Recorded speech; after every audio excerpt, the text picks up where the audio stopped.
بسم اللہ الرحمن الرحیم۔ السلام علیکم ورحمۃ اللہ وبرکاتہ۔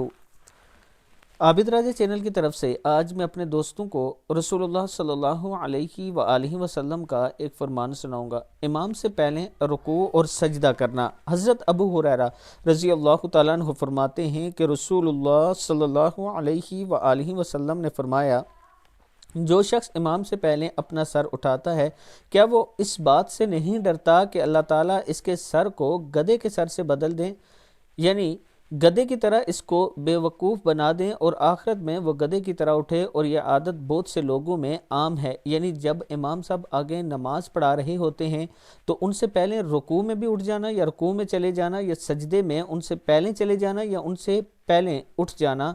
اس کے لیے یہ حدیث مبارک ہے اور اس سے منع فرمایا گیا ہے۔ اللہ تعالی ہم سب کو معاف فرمائے اور اللہ تعالی ہمیں صحیح طریقے سے نماز ادا کرنے کی توفیق دے۔ السلام علیکم ورحمۃ اللہ وبرکاتہ۔